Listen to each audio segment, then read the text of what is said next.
Tu radio social media.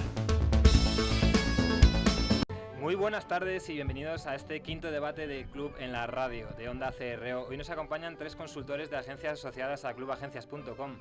Miguel del Fresno, consejero de comunicación online de Apple Tree Communications. ¿Cómo estás? Buenas tardes, encantado. También está con nosotros Antonio Toca, social media senior de Tinkle. ¿Cómo estás? Hola, buenas tardes. Bienvenido. Y Ángel Arroyo, director de cuentas de Infopress. ¿Cómo estás, Ángel? Bien. Hola, ¿qué tal? Encantado de tenerte con nosotros. Y también nos acompaña Laila Alcadi. ¿Cómo estás, Laila? Pues muy bien, Álvaro, muy bien. ¿Y tú qué tal? Bien, encantado de estar aquí con profesionales Bueno, para hablar de la pues, comunicación. Pues precisamente vamos a hablar de comunicación y vamos a debatir sobre ella. Y solo recordar a la audiencia que podéis seguir el hashtag Club Radio y podéis enviar vuestras inquietudes y dudas sobre el tema que vamos a tratar aquí en el día de hoy, o los temas que tratemos aquí en el día de hoy. Y también podéis seguirnos en los perfiles de @clubagencias y @Onda CRO. Y como no, si sois atrevidos, si queréis hacer alguna pregunta o intervenir, porque os parece bien, os parece mal lo que se está comentando aquí, podéis hacerlo a través del teléfono 91 726 90 66.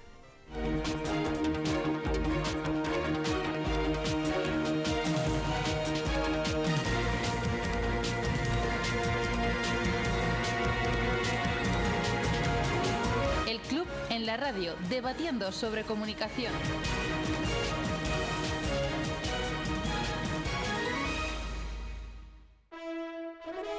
Y si te parece, Álvaro, vamos a comenzar a debatir y analizar la marca personal, cómo afecta a la búsqueda de empleo y cómo han de gestionarse los perfiles profesionales. Así es, Laila. La principal preocupación de los españoles, yo creo que todos somos conscientes de esto, es la falta de empleo. Y hoy vamos a preguntar a nuestros invitados sobre las nuevas cualidades que tienen que tener los nuevos perfiles que se dedican a la comunicación. No son los que trabajan en medios de comunicación, sino en las empresas. Recordemos que en el último informe de la APM, se publicó en PR Noticias, afirmaba que el 41% de los periodistas trabajan en comunicación. Y bueno, vamos ahora con un corte que a ver qué sugiere. Es un trabajo de fondo que consiste en una primera parte muy de autoanálisis, de mirar hacia adentro y ver realmente, objetivamente, qué puntos fuertes tiene uno, qué valores también, qué quiere, en qué es bueno personalmente y en qué realmente no. Y una vez tienes clarificado cuáles son tus objetivos y cuál es tu valor añadido en el mercado, pues y que además sea muy coherente con tu manera de ser y con tu psicología básica, pues luego ya viene una fase más de definir tu mensaje, definirte como, entre comillas, como producto, pero un producto que es una persona, ¿no? Y que ofrece unos valores y ofrece una experiencia determinada. Bueno, y en una conferencia del 2010, Miguel del Fresno, que está aquí con nosotros, habló sobre el hecho de que todos nosotros somos micromedios. A mí particularmente esta conferencia me llamó la atención. Bueno, hablaste de esto, Miguel, sobre que somos micromedios, tenemos nuestra audiencia, nuestros followers, y yo te pregunto, ¿las personas que quieren hacerse un hueco dentro del mundo de la comunicación tienen que potenciar su reputación online? Evidentemente, tienen que conseguirlo e intentarlo. No estoy muy de acuerdo con el corte cuando decía que nos tenemos que vender como un producto, quiero decir que no creo que tengamos que reducirnos nuestros perfiles profesionales ni personales a producto de mercado, eso ya es cosificarnos en exceso. Pero sí que tenemos que tener un buen perfil profesional que sea atractivo, que esté al día y que sea capaz de comunicar, sobre todo cuando estamos trabajando en este ámbito, con unos niveles y habilidades personales que sean capaces de llegar a audiencias. En ese sentido es lo que yo hablaba, el concepto de micromedios, en oposición a los medios de comunicación de masas. Es decir, lo que ha cambiado realmente es la capacidad de que cualquier persona hoy en día se pueda convertir en un emisor y receptor simultáneo de información. Y en todo esto de la comunicación, lo que es el mundo, la esfera online tiene mucho que ver también, ¿no? O sea, obviamente la tecnología favorece esta... Quizás es lo más disruptivo en el modelo de comunicación que ha provocado Internet. El hecho de que antes los medios tenían la exclusividad mediadora entre los emisores de información y las audiencias. Hoy esa exclusividad mediadora la tenemos repartida. No digo que la hayan perdido, pero sí está repartida. Los demás, ¿qué pensáis? Por ejemplo, Antonio, ¿qué piensas sobre No, este tema? completamente de acuerdo con él. Vamos. Hasta aquí puedo leer. No, un poco más que añadir, porque es así. tu persona, tu marca, si puedes decir algo así más o menos. Pero sobre todo muchas veces de las cosas que digo es que sobre todo que a la hora de gestionar tu perfil o tu personalidad en los medios sociales o en internet, sobre todo que apliques mucho sentido común. Yo eso siempre lo digo. Entonces podemos hablar de dos tipos de marca, la personal y la profesional, o van íntimamente ligadas, o van ligadas hasta el punto en el que tú quieras que estén ligadas. Personalmente pienso que hasta el punto que tú quieras ligarlo. Hay gente que lo liga a tu marca, a tu empresa, y otros que no. Eso depende de cada uno. Pero en el momento en el que te hacen una búsqueda, en el momento en el que te googlean para encontrarte, quiero decirte, hasta qué punto mi perfil, si yo tengo un perfil en Facebook, evidentemente publicas lo que quieres y lo que no quieres, pero eso creo que si no lo mezclo en mi vida profesional, o hasta qué punto puede servir en un social recruitment a la hora de, no sé si me explico lo que quiero decir, es mezclar, igual yo no lo mezclo, pero tú sí lo estás mezclando a la hora de buscarme. Sí, pues sí, pero O sea, al final depende de ti. O sea, a ver, si quieres mezclarlo, lo mezclas. Si quieres unirte demasiado tu vida personal o tu marca personal a tu empresa, pues lo vas a unir. El problema luego bien es lo que tú decidas. Hay gente que sí está muy unida a una empresa, a una marca, a una empresa, otros que deciden mantenerlo al lado o decir, bueno, entre medias voy mezclando, pero mi vida personal es mi vida personal y mi vida de empresa es mi vida de empresa. Sí, al final todos lo que estamos oyendo es realidad. Es decir, ¿influye o está unida mi vida personal a mi vida profesional? Por supuesto. Yo sigo siendo Ángel en Inforpress y Ángel en mi casa, ¿vale? ¿Hasta dónde las puedo mezclar? También soy yo el que tiene que decidir hasta dónde las mezclo. Pero es cierto que, como decías tú, Laila, que al final si te buscan es muy difícil hacer que cuando me busquen a mí como Ángel Arroyo no encuentren algo de mi vida personal o algo de mi vida profesional. Entonces es difícil. En mi opinión, yo creo que no tienen que ir, a lo mejor no tienen que ser el mismo perfil, pero sí es obvio que uno influye en el otro y que uno puede afectar al otro. Eso es así de sencillo.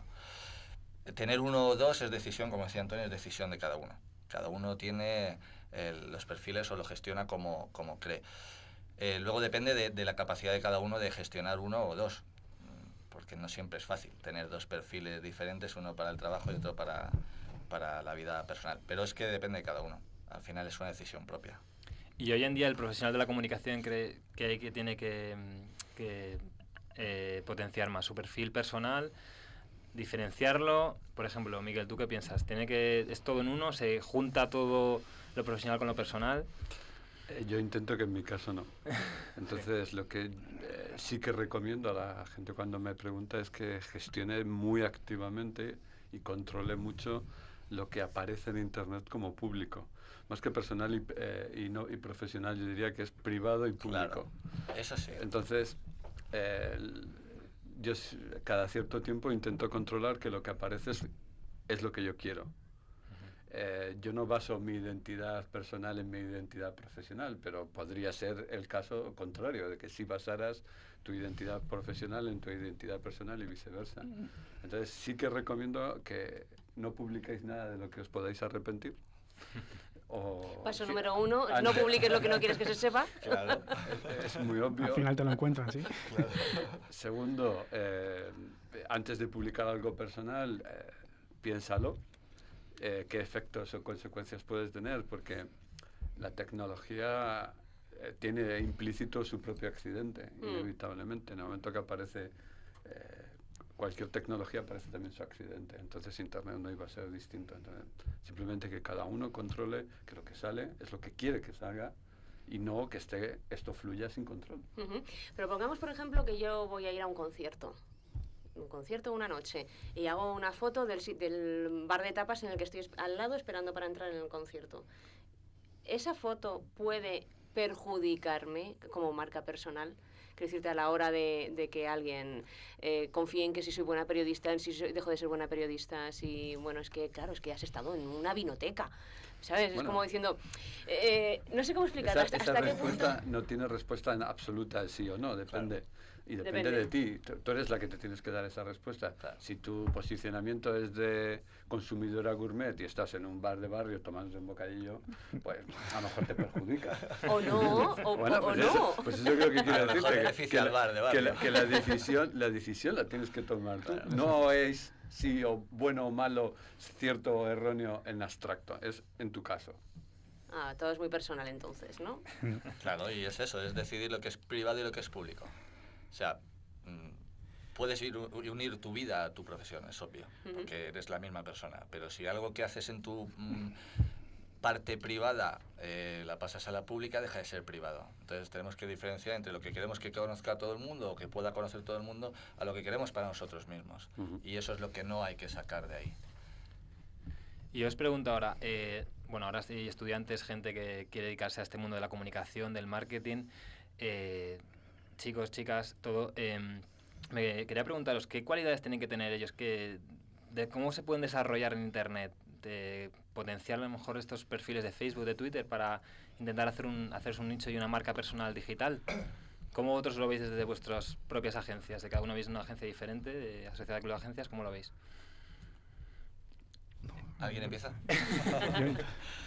Bueno, somos agencias de comunicación. Al final, ¿cómo puedes potenciar tu perfil profesional? Pues si te quieres dedicar a la comunicación, en parte es comunicando. ¿Eso implica que tu perfil online tengas que potenciarlo? Bueno, puede ser que sí, porque induce o dice algo de ti, y es que sabes de algo que está hoy en tendencia y que funcione, que con lo que trabajamos, que es la comunicación online. Pero al final lo potencias igual que potencias tu perfil offline.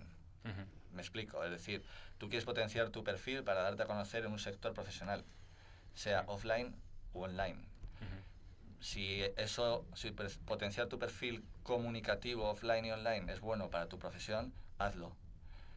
Si lo que quieres es ser abogado y eso no es importante a la hora de alguien que te pueda reclutar para su empresa, pues no será básico para ti. A lo mejor es importante ir a otro tipo de foros y darte a conocer, ¿vale?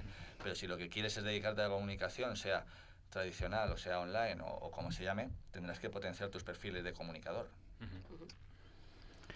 Yo lo veo más por el lado de... No es el hecho de fomentar el uso de tus perfiles, sino en el caso de si te quieres dedicar a la comunicación, lo primero quizás sería para hacerte un planteamiento de a ver a quién quieres acceder, porque una de las formas que tienes ahora más fáciles de acceder, gracias a Twitter o a las redes sociales, es poniéndote en contacto directamente con esas personas. Y tienes que buscar la manera de llamar a esos que trabajan en el sector de la comunicación, de llamarles la atención de alguna forma.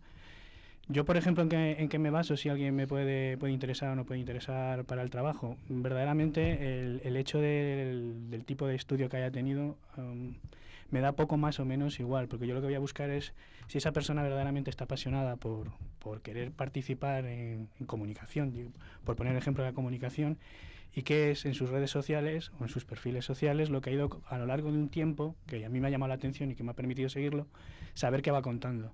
A partir de ahí me puedo hacer una idea de lo que busca esa persona y las cosas que comentan. Yo principalmente lo veo por ahí, y además yo puedo darme mi propio ejemplo. Yo ni soy periodista, ni estudié comunicación, ni nada. Soy economista. Y llegué a las redes sociales, al social media, porque por el principio de los tiempos me apasionó Internet y me aficioné a Internet, si me gustaba escribir. A partir de ahí ya sí desarrollé yo una comunicación y me fui más enfocando y lanzando a la línea de comunicación. Y fue ahí como llamé la atención de la empresa que me ha contratado para trabajar. Principalmente es eso. Yo es que no vuelvo a lo mismo. Vuelvo a ser muy pesado con el tema del sentido común, de ser tú mismo, de demostrar que tienes una pasión por algo, porque la gente que se apasiona de un tema, raro es que luego te termine fallando. Yo es que lo veo así. Es más también actitud que aptitud. Correcto. ¿Se busca en el mundo de la comunicación este tipo de personas? Es importante, sí. Alguien que le gusta su trabajo y que lo vive y lo siente, es importante. Yo creo que no solo en comunicación. Y que se traslade en el mundo online también.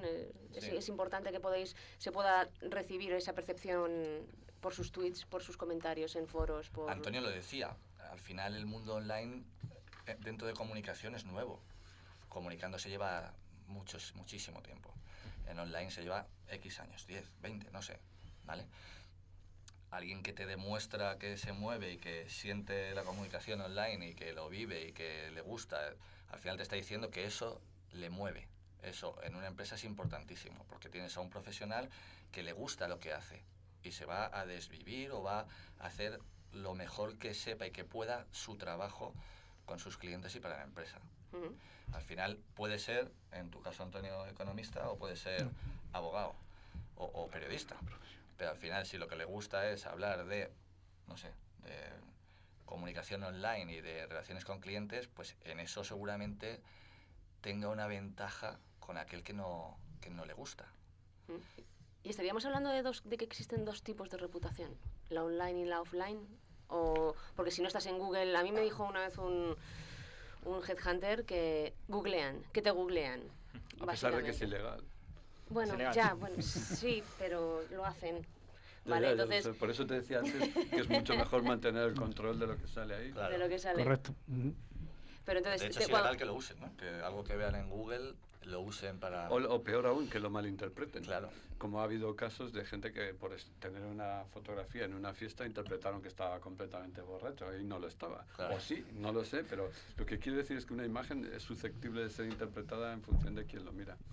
En cuanto al tema de la reputación, yo hace tiempo que ya he renunciado o que no me parece... A diferenciarlo. Claro, no me parece suficientemente explicativo a la separación online-offline. Es decir, en realidad nadie hace el switch, ahora estoy online, ahora estoy offline. A mí lo que me interesa es lo que hace la gente, cómo nos comportamos, cómo comunicamos. Y da igual si es o no online o offline, porque es el mismo continuo social. Claro. Entonces eso es lo interesante. Antonio dice que es el economista, yo soy doctor en sociología, aunque estudié otras cosas en la facultad. Pero lo que sí diría es que os recomendaría es que no se centre la atención en la tecnología. O sea, no en Twitter o en Facebook, sino en tus habilidades para comunicar. Entonces, evidentemente para el contexto online se necesitan una capa extra de habilidad para ser capaz de generar empatía en un medio textual, por ejemplo.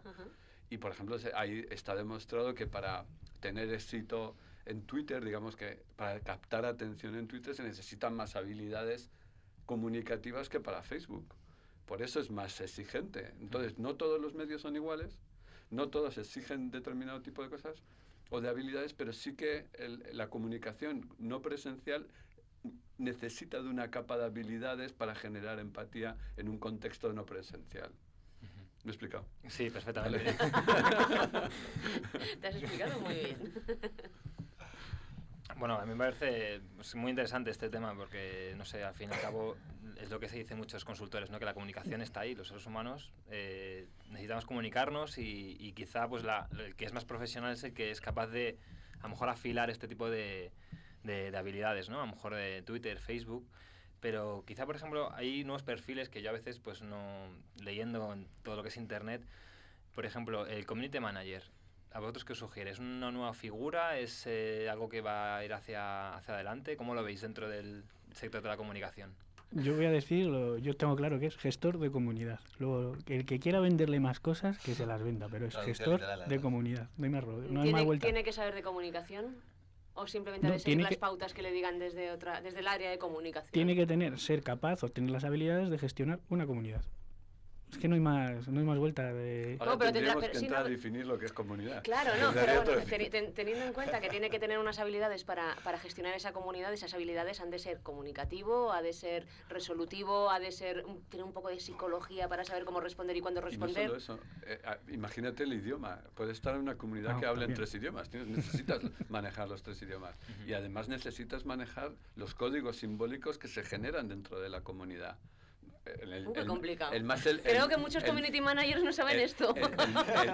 El más elemental, por poneros un ejemplo a qué me refiero con códigos simbólicos, es usar los emoticones.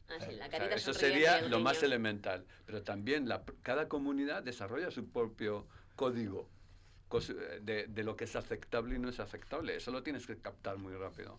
Yo como investigador, cuando entro a estudiar temas o grupos, lo primero que intento es comprender. Antes de entrar a participar en nada, siempre intento comprender cuál es la regla, cuáles son los valores culturales de esa comunidad antes de hacer nada, ¿no? una característica, por decirlo, es tener bastante autocontrol, porque a veces te encuentras... Claro, O sea, para atacar a los trolls, no, a la gente que tiene... No son trolls, no son trolls. a veces no son trolls, a veces son clientes, o, digamos clientes, o miembros de esa comunidad que están cabreados porque consideran que la comunidad a la que perteneces, que puede tener una marca detrás o no puede tener una marca detrás, le ha hecho algo que no le cuadra, y como tiene el altavoz de internet para explicarlo, comentarlo y decir lo que piensa, pues tú, bueno, muchas veces sabes que el texto escrito te puedes sentir fácilmente aludido, con lo cual tienes que tener bastante autocontrol, porque tú gestionas una comunidad, pero no gestionas tu comunidad, sino gestionas otra comunidad que está detrás, con lo cual tienes que tener cuidado de las cosas que vas diciendo, el mensaje... Claro, es el control. Es la gestión, ¿no? Es pensárselo dos veces antes Yo de... hacía la broma, cuando algunas veces he dado charlas de esto, de decir, mira, la principal tarea, y era una broma, evidentemente, del community manager, sobre todo hace 2 años para acá, es no echar gasolina. Y el fuego se apaga solo. Hay que tener la habilidad de saber desactivar a gente que está a punto de buscar el conflicto. Entonces, a punto, esa es una habilidad. a punto de generarte una crisis. Sobre todo tocando mucho el tema de sociología, una de las cosas clave, y además yo lo repito varias veces, lo suelo repetir, es la persuasión. Tú tienes que ser una persona muy persuasiva, porque tienes que saber cómo tienes que evitar echar la gasolina para aquellos que están con el mechero encendido esperando que tú le lances la... O sea, eres como el negociador del FBI, ¿no? Algo así. Poniéndolo... No, yo el ejemplo a mí que me gusta dar es tú eres como el personaje de Henry Fonda en la película de 12 hombres sin piedad. Tienes ahí un jurado y tienes que saber, cada jurado tiene un punto de vista y tú tienes que saber cómo tienes que llevar ese jurado para que vaya según las reglas que tú tienes esperadas, más que alguien del FBI. Bueno, me acabas de quitar una ilusión. Ya me lo imaginaba yo ahí vigilando y tal. Bueno, entonces podemos decir que la reputación es importante cuidarla.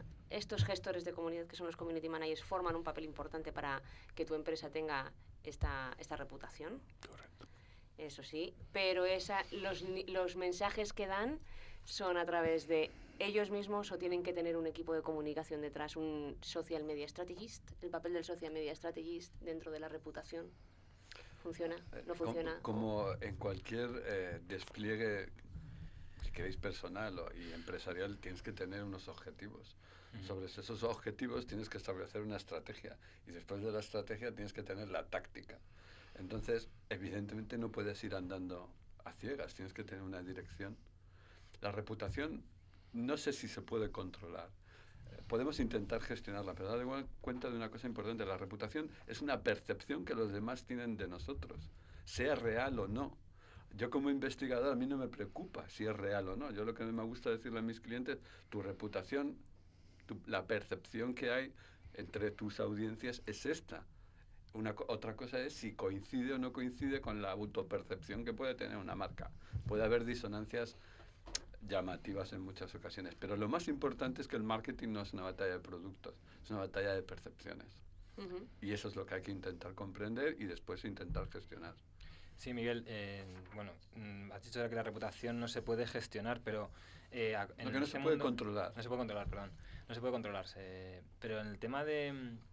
A la hora de monitorizar las redes sociales, sí que se puede monitorizar, ¿no? Porque todo el mundo que se dedica al social media y bueno, estos temas, pues saben que tienen pueden monitorizar las redes sociales y generar a lo mejor ver cuál es el retorno de inversión. Entonces, ¿qué tiene que ver esto con lo que me estás contando de... Vale, la monitorización, lo que estás viendo es cómo sucede día a día o cómo se construye el clima de opinión alrededor de una marca. Un clima de opinión acumulado lo que te da es la reputación. Pero igual que un clipping de prensa de una semana no es la reputación de una marca, tampoco lo es la monitorización que hagas de un mes o de una semana. Necesitas, y esto ya me sale más la parte sociólogo, necesitas volumen para poder extrapolar los datos que sacas de ahí. Entonces, lo que tú vas monitorizando todos los días, digamos que es como una loncha de tu reputación, para que sea gráfico. Sí. El acumulado es lo que te da la visión completa. Y lo que puedes hacer con el día a día es gestionar el clima de opinión desde un punto de vista táctico. O sea, se está creando este clima. ¿Cómo lo contrarrestamos? ¿Cómo hacemos que la percepción que se está creando coincida con nuestra voluntad o no? Por eso te decía que no se puede controlar, porque las percepciones es muy difícil unificarlas. Pero sin embargo, en esto que estás diciendo, estoy leyendo ahora mismo un informe de TNS que dice que más de la mitad de los internautas declara que un único comentario negativo de alguien conocido sobre una marca ya perjudica la percepción que se tiene sobre esa marca. Puede ser. Entonces, quiero decir, estamos hablando de esa loncha, que es de esa pero- monitorización, de una sola persona que puede hacer llegar a perjudicar la marca comercial. Vale, lo que quiere decir es que una crítica puede crear una percepción. No significa que la cree. Uno de los grandes problemas creo que hay es que la mayoría de la gente confunde la correlación con causalidad. O sea, no sé si me explico lo que quiere decir. El tamaño de la pierna izquierda tiene una correlación con el tamaño de la pierna derecha, pero no hay un efecto de causalidad. Entonces se está confundiendo constantemente correlaciones con causalidades. Entonces, que puede hacerlo no significa que ocurra. ¿Vale? Eso es lo más importante. Pero sí que es cierto, y pensar cómo cada uno de nosotros hacemos el research online cuando vas a buscar pues, un restaurante, un hotel o lo que queráis, lo que mi experiencia empírica me dice es que incorporamos de alguna medida la opinión de otros en nuestro proceso de decisión. Eso no significa que lo determine, significa que afecta porque lo incorporamos como una fuente de enriquecimiento. Por tanto, y esto es uno de los libros que escribí, ¿por qué hablaba del consumidor social? Porque los procesos de decisión de compra o de adopción o no de productos y servicios antes eran mucho más individualistas y ahora incorporamos a más gente y le asignamos credibilidades parciales. Y eso afecta, y por eso la reputación encontrada en Internet afecta al comportamiento del consumo. ¿Y de esto son conscientes los clientes con los que trabajáis? ¿Me podéis hablarnos de la experiencia que tenéis en cada una de vuestras agencias? Un caso práctico. Los clientes saben cómo afecta una crítica a su reputación y a su marca, obviamente. Pero es lo que dice Miguel también. Yo podría hacer otra pregunta. ¿Una sola crítica puede afectar mi percepción de una marca o de un producto? Pero ¿y si acto seguido tengo 3 críticas buenas de 3 personas también cercanas a mí? ¿Cómo va a ser? Eso te lo respondo yo. Según Punset, se Vale. necesitan 5 acciones buenas para una mala. Vale. Entonces, con 3 no me vale. Bien, puede con ser, 2 más puede ser todavía. y seguramente sea real. Pero es cierto que, no lo sé, pero sí una crítica puede afectar a la percepción que tienen de ti. Bien, a lo mejor después no vuelves a tener una crítica y son todo percepciones buenas. Al final tu reputación no se ve afectada en ningún momento por esa crítica.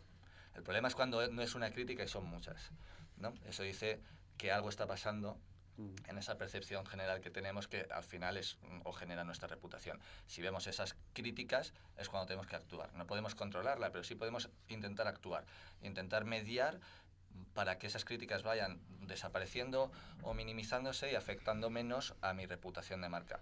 O que vayan apareciendo nuevas críticas de, como se dice, influenciadores, etcétera, etcétera, etcétera, o personas cercanas, miembros de la comunidad, que al final es la que me interesa, es mi comunidad, para que vaya la reputación teniendo, o sea, percepción vaya siendo de nuevo buena.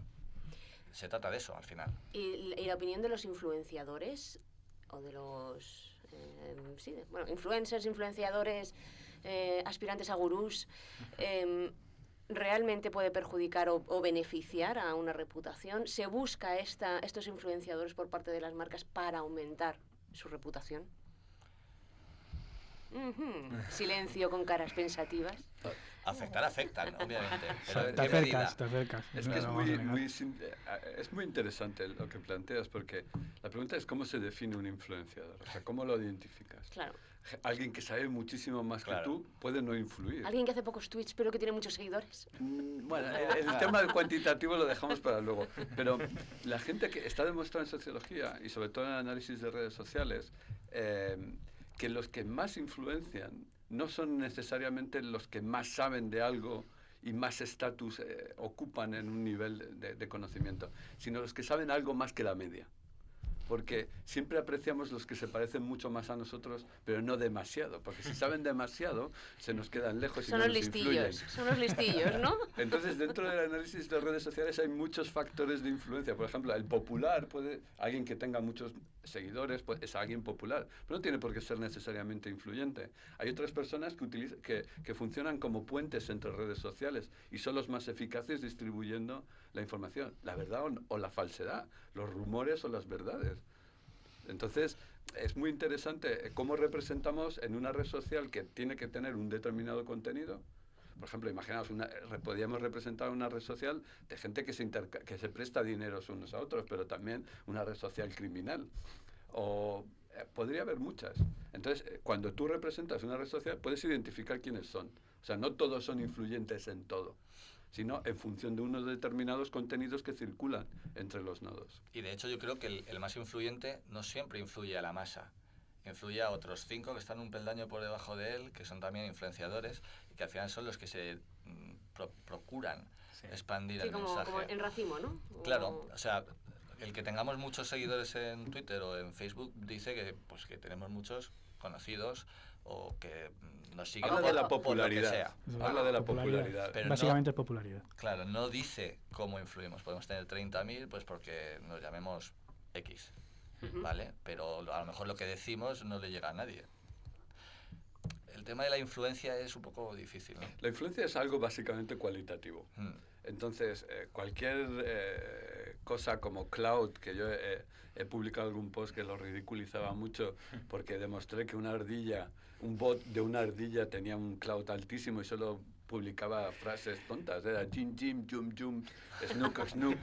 Exacto, podéis encontrar... Pero es que lo que necesita la gente es jim, jim, nuk, nuk. Entonces era una gran comunicadora la ardilla y tenía un cloud muy alto.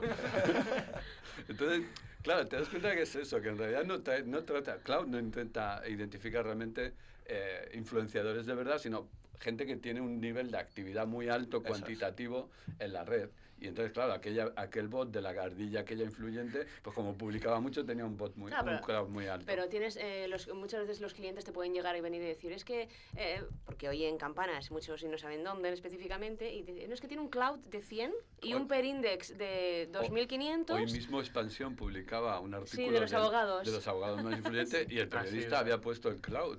El cloud de 69 y el cloud de 59. Claro, pues, yo os hago el reto de que creéis un bot que publique muchos tweets y tendrá un cloud muy alto y llegará a ser un bot, los 10 bots más influyentes del país, ¿no? Todo ardillas. Todo ardillas. O el Big Ben, ¿no? Algunos lo habréis visto, tenían un cloud muy alto. A ver, la intención de cloud no es identificar quiénes son los influenciadores. La intención de cloud es comercializar a los que ellos deciden que son los influenciadores, porque la influencia es algo básicamente cualitativo. Sí. Y por parte de las marcas, ¿cómo les decís? Este es más influenciador, este no es influenciador. Depende, se selecciona a la gente que podemos pensar que influye en su comunidad y no tienen por qué tener un cloud de 80, ¿vale? Y puede que influyan en su comunidad porque son, no sé, suponte que tú te dedicas a hacer gadgets para deportistas y a lo mejor influye en un deporte minoritario una deportista que empieza a ser conocida ahora. Seguramente su cloud no sea súper alto y su número de fans en Facebook y seguidores en Twitter no sea súper alto. Pero si estás hablando de una deportista de nicho o una deportista de un deporte poco conocido, y seguramente influye ahí. Si tu negocio está en ese deporte, tu comunidad no va a ser de 3 millones de personas. Va a ser una comunidad pequeña. Pero esa persona, por muy poco conocida que sea, si influye en esos 1.500 atletas, va a ser influyente. Hay que definir para qué queremos que influyan o qué queremos conseguir con esa influencia. Si esa influencia es llegar a la totalidad de la sociedad, pues no sé a quién tendríamos que coger, ¿vale? Pero sí es cierto que tenemos que ver a dónde queremos llegar, qué objetivo tenemos con ese objetivo o esa acción de influencia. Si nuestra comunidad es de 1.500, no tenemos que tener una persona con un cloud de 80. No nos va a ser útil. Bueno, pues vamos a finalizar esta primera parte. Si queréis comentar algo de lo que hemos hablado, este es el momento, si no ya pasamos a otro tema. Yo lo que recomendaría, enlazando con lo que hemos hablado, es cuando alguien tenga que comunicar, que intente desarrollar su propia voz, que resuene su tono y que tenga algo significativo que decir, cosa que es muy de agradecer ante tanto copy-paste. Sí. Sin fuente. Y sin fuente además, ¿no? Pues nada, si parece, pasamos ahora un descansito y pasamos a la segunda parte.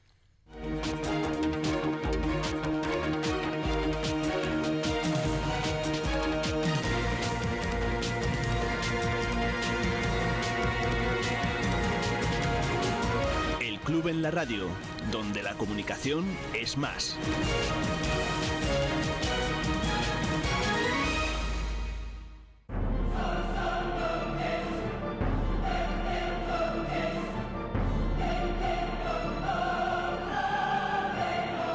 Yo lo que le pido a la justicia de oficio las anchoas del presidente Revilla. No renuncian a la dignidad y a la justicia. Reforma de la justicia, que está hecha unos zorros, y no solo por falta de medios, sino por el ganado que tenemos al frente.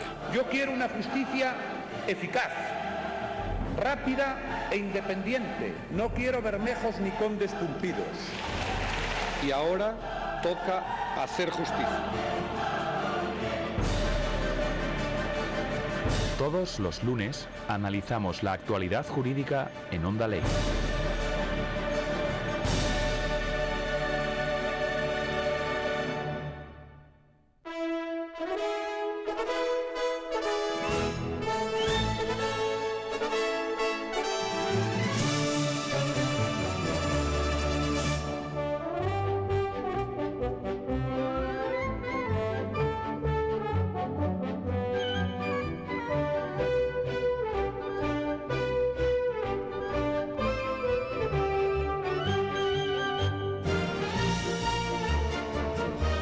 Bueno, pues en esta segunda parte vamos a hablar de un concepto, a mí me suena nuevo, igual me equivoco, el brand journalism. El brand journalism o el periodismo de marca, Álvaro. Así es, el periodismo de marca, que es un concepto que está cogiendo fuerza, aunque no es nuevo el concepto, pero no, sí que está cogiendo fuerza. Pues a mí me suena completamente nuevo. entre las compañías que apuestan, bueno, pues reclutar a periodistas y a profesionales de la comunicación, pues que generen historias que cautiven a los consumidores, ¿no? Es un concepto que bueno, pues estamos notando entre los profesionales que está cogiendo fuerza. Entonces me gustaría que opinaseis sobre este concepto. Por ejemplo, Antonio Toca, que hace poco, bueno, yo te pregunté sobre este concepto, me comentaste. ¿Qué está pasando? Vamos a ver a ver cómo puedo explicarlo. De toda la vida estaba lo que llaman el contenido de marca, o el brand content. Digamos que puede ser esto una evolución. Es decir, tú antiguamente cuando querías salir en medios o que tu información o que alguien te publicase algo, tú tenías que ir a los medios, acercarte a ellos para que te lo publicasen. Eso ha cambiado ahora con Internet, los blogs y los medios sociales. Porque ahora las mismas marcas tienen su propio medio donde pueden contar sus noticias y hacer información, en este caso, no contenido, sino información.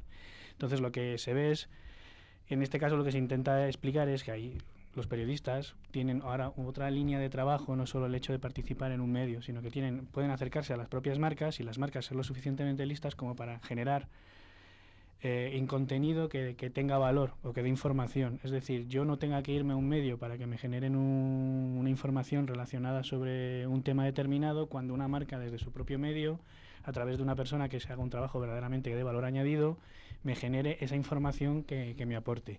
Por llamarlo de alguna forma y darle algún nombre, pues surgió lo de llamarlo de periodismo de marca. Pero digamos que puede ser una evolución del brand content, pero trabajado por gente que se hace una información, el periodista hace la noticia, busca sus fuentes, por decirlo de alguna manera, genera algo que dé más valor. Es decir, una de las cosas que no nos gusta, sobre todo cuando las marcas generan contenido en sus propios medios, es que directamente tiran por la nota de prensa. Pues aquí lo que se busca es darle algo más de valor a lo que es la mera nota de prensa. Es un poco... Bueno, un producto, imagínate una empresa que quiere pues vender un producto, ¿no? Quizás. No, yo no voy más por el tema del producto. Es decir, tú en algún punto puedes hablar del producto, pero tú lo que quieres generar es una historia. Al final los clientes se mueven hacia las empresas porque las empresas o las marcas tienen una historia detrás que te llama la atención como para seguirla. En este caso, ya que te coge la atención, pues lo que buscas es que se genere una información verdaderamente relevante, pero puede o no puede hablar de la marca. En este caso, incluso si no habla de la marca porque verdaderamente da algo relevante, incluso mejor. Va por ahí el sentido, la verdad es que es un poco lioso. Un poco complicado. ¿Podríamos decir que el brand journalism o el periodismo de marca es solo public relations, es PR? ¿O no? ¿O es un mito? Bueno, los conceptos cambian de nombre, ¿no? Es brand journalism, content marketing, storytelling. Creo que al final estamos hablando de contenido, de una marca que da contenido sobre sí misma, sobre sus productos y servicios. ¿Que están contratando periodistas para crear ese contenido? Me congratulo. Sí, es como que contratar a un guionista, ¿no? Claro, si lo hacer que una quieres es película. contar una historia, tendrás que contratar o contar con alguien que sepa contar esa historia. Al final, lo que quieren las marcas es llegar a su comunidad, que hablábamos antes, sea online o sea offline. ¿Y cómo mejor llegas a una persona, a un grupo de personas? Contándoles algo, no solamente enseñándoles un producto. Si enseñas el producto y lo vendes, es que le estás contando algo con esa forma de enseñar el producto. Al final le das contenido a lo que tú estás vendiendo. Y el contenido es lo que llega y hace que la gente se enganche y se fidelice a una marca. Aparte de que luego le des un buen producto y un servicio, está claro. A mí lo que me ha llamado la atención es que Laila dijera que no sabía lo que era, porque estoy convencido que eso no te lo enseñaron en la facultad. El que brand journalism. Exacto, porque Vamos, eso... en la facultad no me enseñaron ni lo que era comunicación. Pero yo o sea, creo... me enseñaron las 5 W y poco más. La pirámide invertida. Sí. Yo soy muy respetuoso, aunque no soy periodista, pero me interesa mucho la comunicación. Creo ¿Ahí sacas tu parte socióloga? Sí, y un cierto desconcierto general en mi vida. Es más la explicación causal de eso, ¿no? Pero tendería a decir que esto que estáis hablando es las relaciones públicas de siempre. Digo que se le pone un nuevo nombre porque aparentemente hay una nueva tecnología que modifica todo. Claro, entonces lo que estaba preguntando, que si el brand journalism es el nuevo creo que PR, sí, ¿no? Yo creo que sí. Lo que ocurre es que lo que me preocupa es que se traicionen los principios básicos del periodismo. Y lo que es periodismo y es información de marca, tengo la sensación de que hay una zona gris donde ya no es fácil deslindarlo. Sí. Creo que esa es la clave. Si el periodismo entra en esa línea, deja de ser auténtico. Claro. Deja de cumplir su función. Y lo decía con todo el cariño con lo que te enseñaban a ti y a muchos amigos míos que son periodistas en la facultad. Hacer bien información. La información que transmite una empresa no es la información que se espera de un medio de comunicación. Pero si la frontera se difumina y ya no está claro cuándo me estás vendiendo información y cuándo me estás haciendo una venta de producto o servicio, creo que eso lo único que contribuye es a generar la situación en la que están ahora mismo los medios de comunicación, que no tienen credibilidad en general y que tienen los problemas que tienen porque están deslindando o han perdido la frontera clara entre esos dos ámbitos. En ese sentido, esta mañana en el programa Tardos en las Redes se ha entrevistado a Mamen Mendizábal, que se estaba hablando precisamente de esto, de que durante muchos años el periodismo estaba dormido, que se publicaban cosas que no, bueno, pues normales, que estaban más a favor del gobierno o menos a favor del gobierno, pero que estaba como muy dormido. Y que precisamente ahora, tanto con los inicios de El Mundo, de sus investigaciones con el caso Bárcenas, y ahora con El País, con los papeles y todo el lío que se ha generado, es cuando se está volviendo a retomar el periodismo como bueno, nos gusta decir el cuarto poder por aquello de que nos queremos creer, pero su función de informar... La función social del periodismo. Exactamente, claro. Que es la de informar y decirles, señores, esto es lo que está ocurriendo y ahora ustedes juzguen. Tienen que ser ustedes, crear opinión y bueno, ustedes opinen sobre lo que queda, pero esto es lo que está ocurriendo. Entonces, a raíz de lo que estabas comentando, de que el periodismo es una cosa y la información de producto es otra muy distinta. Entonces, que se contraten a periodistas para que sean meros guionistas de un producto, generar guionistas... No iría ahí por ahí el sentido. No va por ahí. No, la idea no es que tú defiendas o que hagas una historia con tu marca, no. Es decir, el medio... La marca tiene un medio, por decirlo alguna cosa, por generalizarlo, tendría un blog, por ponerle un ejemplo, y en el blog tú no tienes por qué contar todo el rato historias de tu marca, de lo bien que lo haces, lo bonito que eres, sino ahí tendría cabida que tú puedes contratar una serie, o llegar a acuerdo, o como quieras llamarlo, con un periodista que te hace una investigación o te hace una noticia que sea información, pero sin mezclarse o hablar directamente de la marca. Lo vas a relacionar con la marca, pero bueno, depende del tono que le des a esa historia, a esa información que vas a contar, va a depender de que ya te crean o no te crean sin saltar esa línea que delimitabas antes. El matiz está ahí, porque en el fondo, claro, si lo piensas bien, dices, ¿qué diferencia hay? Si yo hago periodismo de marca y voy a hablar de una marca, ¿qué diferencia va a haber con el contenido de marca? Pues ahí está en buscar ese punto, ese equilibrio, esa separación. Yo es que creo que aquí hay dos cosas diferentes, creo. A lo mejor me confundo, ¿eh? Por un lado está el fidelizar mi comunidad. Si estoy todo el día hablando de mí, dirán, menudo rollo, me voy a otro lado. Tengo que fidelizar a esa gente y contarle historias, que eso significa que no siempre esté contando cosas de mí, ¿vale? Eso es básico, ¿vale? Si yo estoy oyendo a alguien y me está todo el día hablando de sí mismo, termino por desconectar, ¿vale? En cuanto al periodismo social, etcétera, entiendo que hay no dos tipos de periodismo, pero son dos versiones diferentes de la misma profesión. Yo entiendo que Mamen Mendizábal hable de política y que ahí digan que, bueno, puede estar dormido el periodismo, etcétera, etcétera, etcétera. Pero ahí no se habla de marcas, ahí se habla de política, sociedad, Estado, un tema de nuestra vida, una parte de nuestra vida que no es otro periodismo que se dedica a hablar de sectores mucho más especializados. Cuando entramos a hablar de un sector como la tecnología, me parece igual de periodista una persona que habla de un Samsung que una periodista o un periodista que habla de política. ¿Vale? El tema de contratamos periodistas para crear historias, bien, está bien. Por eso digo, o sea, si es gente que se dedica a contar historias y a comunicar, creo que está bien. Pero es cierto lo que dice Antonio, es más por el lado de fidelizo a mi comunidad. Si estoy todo el día hablándoles de que mi teléfono es el mejor, de que mis zapatillas son las mejores, al final pasan de mí.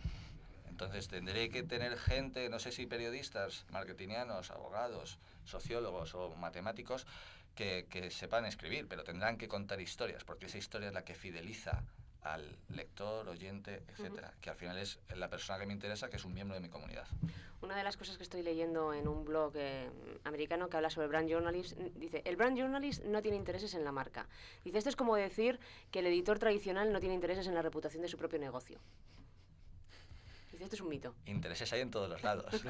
Al final los medios de comunicación son empresas. Claro, o sea, es que por eso digo que el periodismo tiene un fin social desde el inicio, que es obvio y que creo que yo soy periodista, todos cuando empezamos a estudiar la carrera pensamos que vamos a ser... corresponsal de guerra. Sí, o nos vamos a dedicar a contar cómo funciona o cómo es la vida en mi sociedad, en mi círculo, en mi entorno. Bien, pero todo en esta vida, por desgracia o por suerte, tiene unos intereses. Y un periodista pertenece a una empresa, tiene un director, tiene un editor, tiene un propietario, una empresa que tiene que ser rentable. Muchas veces se pierden esos aspectos de rentabilidad y por eso los medios tienen problemas en algunos casos.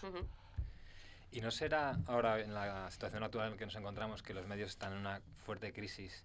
Quizá esto les perjudica y dicen, bueno, pues vamos a intentar dar una solución y esto es una consecuencia de esto, ¿no? Que a lo mejor eso que Miguel decías tú antes de que se desdibujaba un poco que hay una zona gris, ¿no? En la que no hay que separarlo, pues quizás sea por la presión, ¿no? de la crisis social, de la crisis económica, ¿no? En la que vivimos. Ahí tiene mucho que ver con la crisis porque está acelerando algunas malas prácticas desde mi punto de vista. Pero es absolutamente legítimo que una marca quiera comunicar y quiera hacerlo de la forma más razonable y más eficaz posible. En ningún caso, yo creo que lo único que hay que tener es la honestidad y la ética con la audiencia para que sepan cuándo es un contenido de pago y cuándo es un contenido informativo. O cuando es un contenido, por ejemplo, me parece que falta un debate en la blogosfera de por qué bloggers están aceptando dinero por publicar posts y no lo dicen. Entonces parece que es su opinión, pero en realidad es contenido patrocinado y debería aparecer esto. Totalmente de acuerdo. Entonces, sí, porque además a mí me parece muy legítimo que un blogger se quiera ganar la vida con su blog, pero también me parece que su audiencia tiene derecho a saber qué posts son objetivos, tal, no sé cuándo, y cuáles posts están pagados. Que lo mismo pasa en un medio de comunicación. Sobre todo en los medios de comunicación regionales, donde antes se llamaba publireportaje y ahora se ha perdido la palabra publireportaje. Bueno, me imagino que ahí es cuando estamos en la mezcla de esa frontera en la que esa zona gris en la que cuando un periodista es invitado por una marca a un evento con un viaje y evidentemente todos los gastos pagados para presentarle un producto y luego viene y habla de ese producto, eso es periodismo de marca, eso es brand journalism, eso es periodismo a secas, eso es un publireportaje recubierto. Yo es que cuando hemos comenzado a hablar de ¿Qué hablo? Qué complicado, es que es la línea. No, es la zona gris, es la zona gris. Claro. Al final volvemos pero a... yo me lo he llevado... Lo enseñaron en la facultad, estoy convencido. No. Los que estudiaste periodista, en mi época esto es periodismo, esto no es periodismo. No. Sí, yo creo, ¿A ti sí? A ver, no. Te enseñan un poco, digamos. Entonces tú pero estudiaste sí la es cierto... asignatura de brand journalism sin saberlo. Pero sí es cierto que hay cosas que no se dan se ven que no es periodismo como tal.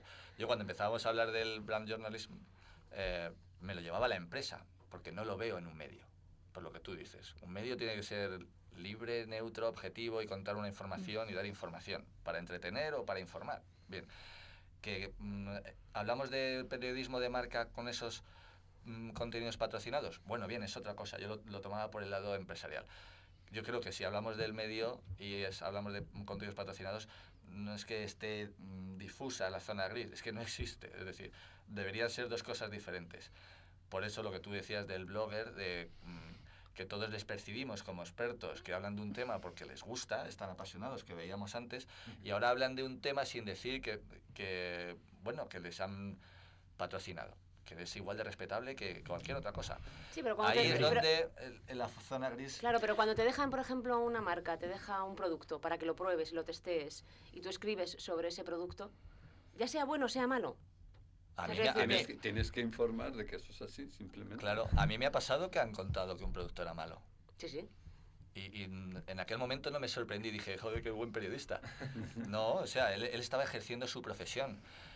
Lo raro... Pero explicaba, como dice Miguel, explicaba, he estado probando un producto de X... Lo tienen que hacer, sobre todo para su credibilidad. Yo trabajé mucho tiempo en el mundo editorial. Había un departamento de comunicación que parte de su trabajo era enviarles los libros a los periodistas especializados en crítica literaria o en crítica de ensayo. Entonces, cuando ellos publicaban ese libro, lo hacían con su propio criterio. Claro. Y estaba muy claro el deslinde. Si la pregunta es ahora, yo te pago 300 euros por publicar un post de que sea positivo de mi teléfono móvil, por ejemplo, ¿porque tienes que decirlo o no? La pregunta es sí. La práctica cuál es, que no se está diciendo. 300 euros? Claro. No, deberías decir, este post está patrocinado. No debería haber duda, no debería haber pregunta, se debería hacer. Por lo general no deberías ni de pagar. No, si el problema está en los dos lados, el que lo paga y el que lo acepta. El que lo acepta. No, el error es de la otra persona por en cierta forma aceptarlo. A mí me han sugerido cosas de publicación más o menos abiertas en mi blog y yo siempre he dicho que no sé lo que harán otros, pero yo desde luego lo tengo claro. Das tu opinión, no está modulada. Tú me dejas el producto, yo voy a decir lo que pienso del producto, bueno o malo. Te pago. ¿Me lo quieres enviar? ¿Cómo que me pagas? Es que si me pagas lo voy a escribir. Claro, y han intentado pagarme. Y he dicho que no. Eso es una manera de ganarse enemigos muy rápida. Oye, un poco de cerebro. Sí, ¿no? Entonces, ¿podemos decir que el brand journalism es el nuevo rol al que tienen que asumir los periodistas? Tiene una salida por ahí. Yo no me atrevo porque no soy periodista. Bueno, los periodistas tienen que asumir muchos pues a ver, roles aquí, hoy en día. Ángel. Yo creo que los periodistas tienen que, o pueden, o están viendo que pueden asumir muchos roles. Lo que creo es que ese periodismo de marca, dentro de una marca, me parece inteligente. Es decir, yo vender mi marca a través de una buena historia me parece inteligente. ¿Vale? Eso visto desde la marca. Ilegítimo. Ilegítimo. Sí, entonces sí. Tú como periodista estás trabajando en una marca. Eso es. Ahora, la pregunta es si estás trabajando como periodista. Claro, estoy trabajando como comunicador, a lo mejor. Igual como comunicador o como guionista. Claro. Lo que pasa es que eso solo lo ves al final cuando está todo el texto escrito y dices, Nota del autor, ¿no? NDI. Bien o mal. Pues eso, ya tu conciencia, no sé, viene a ser, no sé, si va algún periodista a ver algún conflicto porque le lleva algún medio, imagino que aunque le lleva algún medio habrá alguna marca por detrás que le ayuda en el viaje y luego él no hace ni referencia a la marca ni nada, cuenta la historia, no lo sé, pero es la fina zona gris. Lo que pasa que tú por el mero hecho de ser periodista ya no tienes por qué publicar en un medio, ya existen otros medios en los que puedes publicar. Viene por ahí la palabra periodista, que no es tanto el trabajo que realices como periodista en un medio. Tiene la misma raíz, pero luego el final, la profesión que ejerces es diferente. Como comunicador o como, claro. Bueno, en este caso sería una especie como de guionista, escritor, de historias. Decir de una persona, soy economista, puede decir mucho, pero ¿a qué te dedicas? Puedes ser empresario, puedes ser funcionario, puedes hacer 1000 cosas después o como consecuencia de lo que has estudiado. En este caso, periodismo estudias y te enseña o intenta enseñarte a escribir y a contar. Eso sí, si lo utilizas en un medio, bien, si lo utilizas en una empresa, bien, en una agencia, pues genial. Pero la profesión del periodista también está evolucionando, ¿no? Quizás hoy en día. Por ejemplo, aquí estamos pues hablando en la radio online, nos están siguiendo, nos están contestando a través de Twitter. ¿Qué os parece esto? De hecho, es una pregunta que me gustaría hacer aquí, Laila. ¿Cómo ven ellos este casamiento entre redes sociales y la radio, ¿no? ¿Creéis que es compatible? A mí la radio es uno de los medios que más me gusta. Sí. Porque, si os dais cuenta, como audiencias, todo el mundo lucha por nuestra atención. Yo hablo de que la atención es el recurso escaso. Sí. Y la mayoría de los medios y de los impactos y de la comunicación apela al sentido visual. En cambio, la radio es el único que apela en exclusiva al oído. A la atención. A la atención por medio del oído. Entonces, no está compitiendo con otros medios. Y por tanto, la saturación cognitiva que tenemos cada uno de nosotros es mucho menor. Por eso, a mí cuando era responsable de marketing me gustaba y tenía la convicción de que la publicidad en la radio era más eficaz que en algunos press. ¿Y los demás estáis de acuerdo? ¿O tenéis otra opinión? No, sí. Sí, no. Básicamente, no, la virtud que tiene, y por unirla con las redes sociales, es que vuelve a ser como la televisión, que ahora ya no te ves los programas a la hora que quieres. No, cuando te dicen, sino cuando tú quieres. Con la radio, ahora con los podcasts, pues te lo llevas contigo, y el programa que te gusta te lo escuchas tú, verdaderamente cuando te lo pide el cuerpo.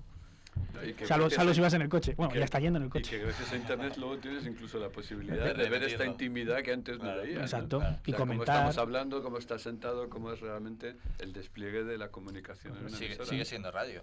Al final tiene lo atractivo de la radio y te da otros beneficios, como puedas ver. Bidireccionalidad por las redes sociales, tiempo real, bueno, etcétera. Y que bueno, que básicamente es como las redes sociales en general, escuchas cuando quieres escuchar lo que quieres escuchar y en el momento en el que lo quieres escuchar. Eso es. Y que no tienes que estar tragándote toda una programación si no te apetece para escuchar solamente ese momento. Sí, es que en realidad la tendencia general en la comunicación es que lo único que vamos a tener que consumir el directo es el deporte. Lo demás es simplemente postergable. El fútbol, la Fórmula 1, la verdad es que verlo en diferido no tiene lo mismo, ¿verdad? Si te han contado el resultado, seguro.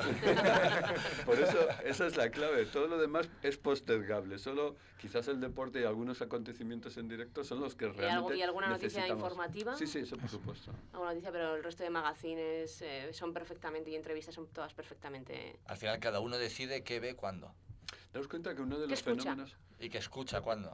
Uno de los fenómenos emergentes más a ver qué pasa durante el 2013 en 2012 ha sido todo lo que son los cursos de las universidades online. Todos los open courses masivos. O sea, de pronto cualquier universidad pequeña de un país, hoy estaba leyendo que las universidades pequeñas de los países en desarrollo se están planteando si tiene sentido esa universidad ante la oferta de cursos de primer nivel que hay en cualquier momento. El acceso, claro. Entonces, eso está reorganizando de muchísima manera. Internet, lo que sí es cierto es que es probablemente una de las tecnologías más disruptivas de los últimos 50 años o desde la televisión para acá. Y está cambiando de forma muy rápida, pero cambia porque nosotros la aceptamos. Adaptamos Internet a nuestra vida. Por eso veis los datos de penetración de uso que está creciendo entre los mayores de 55 años, es la tasa decreciente. O sea, las abuelas han entendido que Skype es bueno para ver a los nietos. Y WhatsApp también. Y que WhatsApp sirve para decirte no se te olvide esto. Claro. Lo facilita todo. Entonces llegaremos un momento, no a muy tardar, a 1, 2, 3 años, 5 a lo sumo. Esta es mi apuesta. De gurusa. De gurusa, por supuesto. que dejaremos de hacer diferenciaciones entre comunicación online, comunicación offline, crisis online, crisis offline. Que todas estas palabras de diferenciación entre online y offline se terminarán siendo al fin y al cabo comunicación. Yo creo que ya casi nadie las hace, ¿no? Muchos años no te has creas, dicho. no te creas. No te creas. Mucha gente te encuentra todavía ¿cómo superar una crisis online? ¿Cómo superar una comunicación online? Eso es están rezagados. Siempre hay alguien que viene un poco tarde y se cree que ha descubierto el perejil. Pues los gurús. Siempre hay rezagados. Somos los guruses. Pero yo creo que está superado ese concepto. Pues nada, usamos estos últimos minutos para las conclusiones, pero yo creo que el debate ya ha ido hacia las conclusiones, o sea que nos quedamos con esto. Muchísimas gracias por haber venido aquí a Onda CRO y nada, eso, Laila. Pues un saludo a todos, muchas gracias por estar aquí, espero que os hayáis pasado un buen rato. Un placer. Muy bueno. Y os esperamos para la próxima. Cuando quieras. Hasta luego. Hasta luego. Chao.